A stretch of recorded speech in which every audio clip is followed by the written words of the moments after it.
Hello, happy Sunday. This is another opportunity for us to hear from His heart to yours. I am excited and I trust you are also. Today, we'll be looking at the topic, Lessons from the Life of Lot. The American philosopher George Santayana once said that those who do not learn from history are condemned to repeat its mistake. Today, we want to learn from this historical record of the man Lot, apply it to our lives and be better Christians, be better believers, be better persons that obey and follow the will of God. What are the lessons we can learn from the life of Lot? We are going to take our Bible reading from the book of Genesis 12, verse 4. It reads, "So Abram departed as the Lord had spoken to him, and Lot went with him. And Abram was 75 years old when he departed from Aram." So who was Lot to Abram? If we read Genesis chapter 11, we have a clearer picture. Lot was a nephew of Abram. Lot lost his dad some years back, and it became the responsibility of the other family members to take care of Lot. When Abraham received a call from God to leave his family to a place God would show him, Abraham went with Lot, or rather, Lot tagged along. Whatever the case is, Abraham and Lot left together. When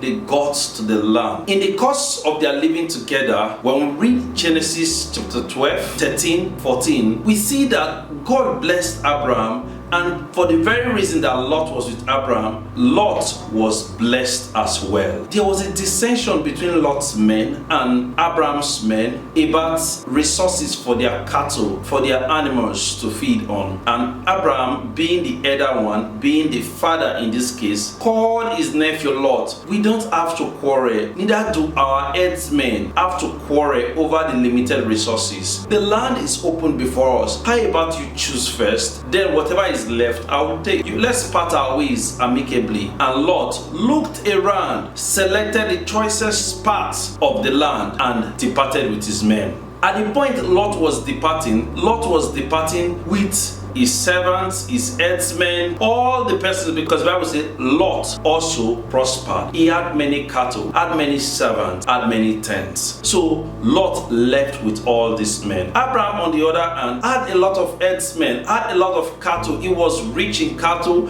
rich in silver, rich in gold. At some point, Abraham had over 100 slaves and servants with him. So it was a community that these people had, and they went separate ways. It happened that where Lot went is actually close to the twin city of Sodom and Gomorrah. They were great cities, but they were known for unrighteousness. It was not long after Lot departed that there was a war, and the cities of Sodom and Gomorrah were plundered. Lot and his families were taken away. Abraham, saddled with his men, went, defeated the kings that took away his nephew and his family, returned his nephew back to his own dwelling, and there was relative peace at that point. But Lot still remained in the land of Sodom and Gomorrah. In Genesis chapter 18, God visited Abraham and revealed to Abraham that the twin cities of Sodom and Gomorrah will be destroyed because of their sinfulness, because of their unrighteousness. But there is just one problem. The problem is that Abraham realized that his nephew is saved from the hands of those kings some years back, was still in Sodom and Gomorrah. What will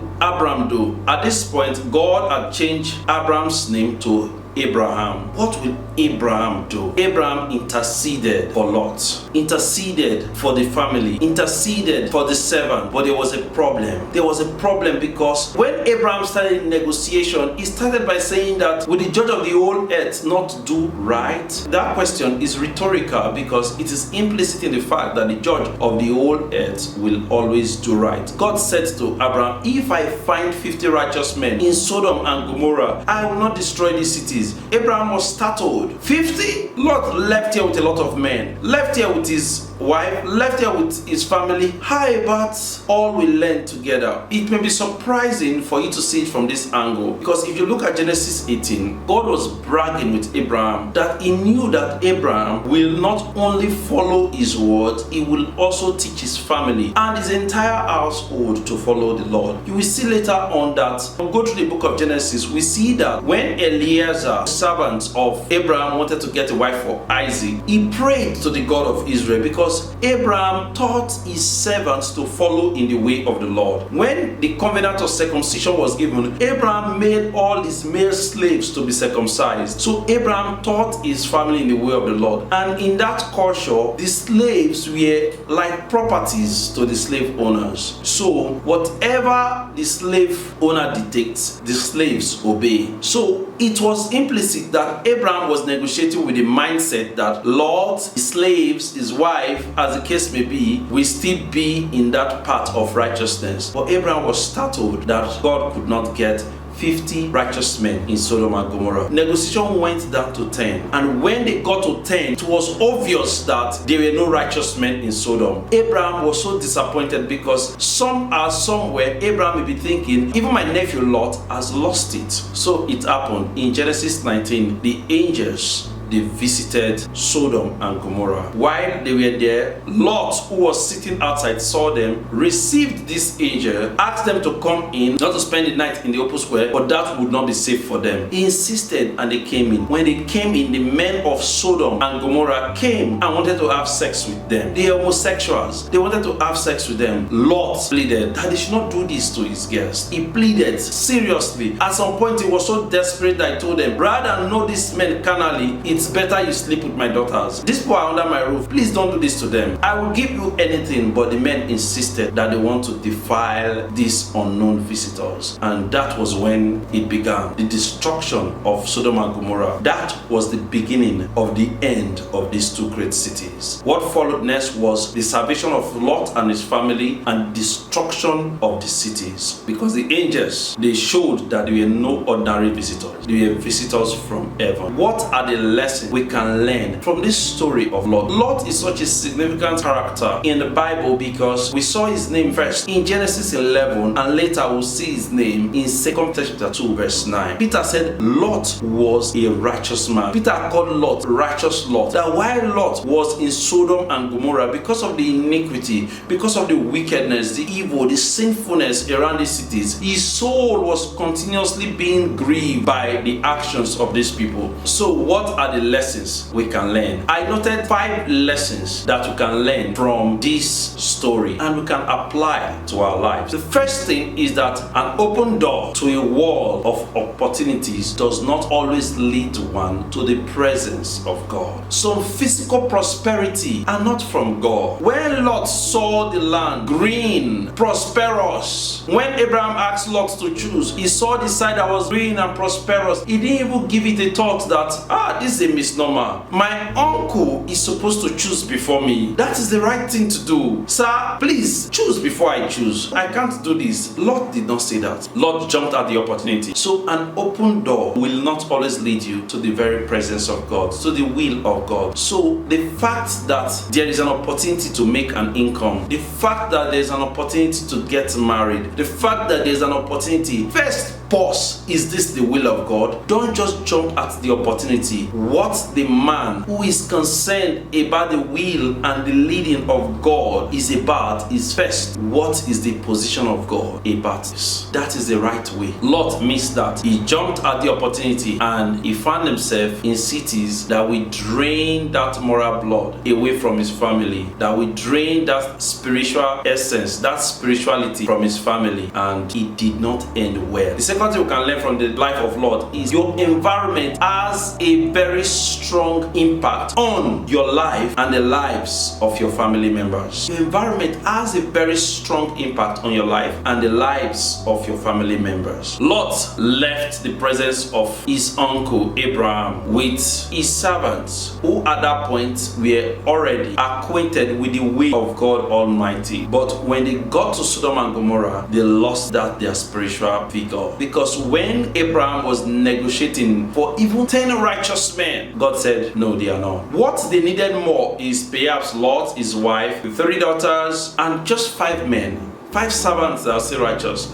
but they could not find. So before you expose your family to any environment, I tell people when you are traveling, perhaps you are traveling out of your location, you are migrating, some of the things you consider very importantly is, are there people people I could worship with? This place I'm going to, is it good for upbringing of my kids? Are there things I have to do extra to insulate my family from the corruption that is prevalent in this environment? We must consider this. Basis for our decisions should not only be money, should not only be comfort. We must consider the spiritual welfare. We must consider the spiritual environment we are subjecting ourselves and our families to. It is vitally important. The third thing we can learn from the life of Lot is you need intercessors. See, a day will come when you will be in a place that the only thing that can save you is someone interceding for you. You need intercessors in your family. You need intercessors among your friends, because a day will come, find yourself in a place, either by your own choices or otherwise, that the only thing that will save you is someone interceding for you. Sodom and Gomorrah were to be destroyed. Lot was not aware of this divine decision, but when Abraham received the 3 visitors and they were about to depart, the Lord said to Abraham, "Can I hide from my friend Abraham what I want to do?" It was revealed to Abraham that the cities where Lot and his family lived were to be destroyed. Abraham started interceding. Abraham was interceding, was standing between Lot's family and God and saying, "God, you are the judge of the whole earth. Will you do that which is not right?" And he started interceding. They started with 50 and they got to 10. Why it seems that negotiation had no impact on the salvation of Lot, but it tells us the power of intercession. It tells us the power of intercession. God listened. God was patient with Abraham to make a case. You need intercessors. And in a place where you are not sure whether you have intercessors in your family, you be the intercessor of your family. Someone that stands in the gap between God and his people and his family and his children and saying, "Lord, have mercy. Lord, help my son, help my daughter, help my niece, help my nephew." We need intercessors, and we need to be intercessors also. That is the third lesson we can learn from the story. The fourth thing we can learn from the story of Lot is that you may leave home, but don't allow your home to leave you. You might have left home, but don't allow the home in you to leave. You see, when Lot left home, when he left Abraham and started his own family elsewhere, started his own community elsewhere, started his own company and all that elsewhere, it is obvious that the morality, the character that Lot while he was with Abraham never really left. Who told Lot to welcome the visitors when they came to Sodom and Gomorrah? Nobody. He had that sense of duty, that sense of responsibility, that character of hospitality. He voluntarily welcomed these visitors, and that was a pathway to his salvation and to the salvation of his family. At that point, Lot became the person that stood in the gap between his family and destruction. His generosity saved his family, because the home in him never left. All he learned while he was with Abraham never left. The other thing about Lot is that the Bible says Lot was righteous in the book of 2 Peter chapter 2. It means the righteousness in him never left him. But there were some things Lot did. For example, in the culture of Abraham, he always asked that they married. At that point, they married within their families. In their culture, Abraham asked Eliezer to get Isaac a wife from his relative. But you see, Lot already betrothed his daughters to the men of Sodom and Gomorrah. That while they were about to leave the cities, they even called these men that the Lord is about to destroy the city, but they never came.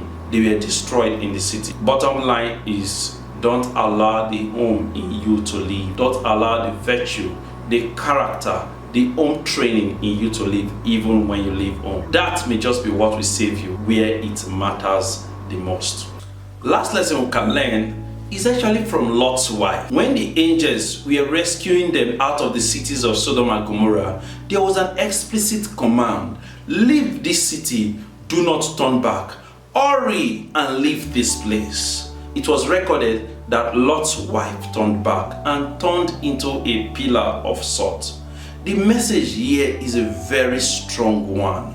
There is no salvation in the path God has saved you from. There is no salvation in the life God has saved you from. There is no point returning back to your vomit. There is no point returning back to your past lifestyle. There is no point looking back with so much glee as if your yesterday is better than your today. There is no point. there is actually no point. There is no salvation from the past God has saved you from. You need to look forward with hope. That is where your salvation lies. So friends, we have learned some lessons from the life of Lot. How does this apply to your life today? I want you to consider this thought very deeply. Examine yourself and look if there is any way you are trying or you've been trying to repeat the mistakes Lot made. There are many things we can still learn from the life of Lot aside the mistakes he made. Character of being different in a world that is so corrupt. And this is a call to us. This world is corrupt. The Bible tells us also that a time is coming, 2 Peter chapter 3, just as God with sulfur and brimstone destroy Sodom and Gomorrah, God will destroy this world we are living in because of the sin, because of the unrighteousness. But the Bible tells us that God is not slack concerning his promises, as some think that God being patient is slackness. No, that God is long-suffering, not wanting any one of us to be destroyed. So it's an appeal to you to make your heart right with God while you still can. It's an appeal to you for those who are Christians to shine and show forth God's glory in a dark and crooked world like Lot did in his generation. Lot stood and interceded for the unknown visitors, not knowing that they were angels that would save him and that would save his family. I hope that wherever you are, you will be the person that stands in the gap between people, interceding for people, appealing for justice, appealing for mercy, because that is what our dark and crooked world needs today. I hope that these words will find place in your heart. They will fix what needs to be fixed in your heart. They will amend what needs to be amended in your heart and make you a better person. Till we see next week, I want to wish you a very beautiful week ahead, and I pray that the blessings of God will abound in your life in Jesus' name. Amen.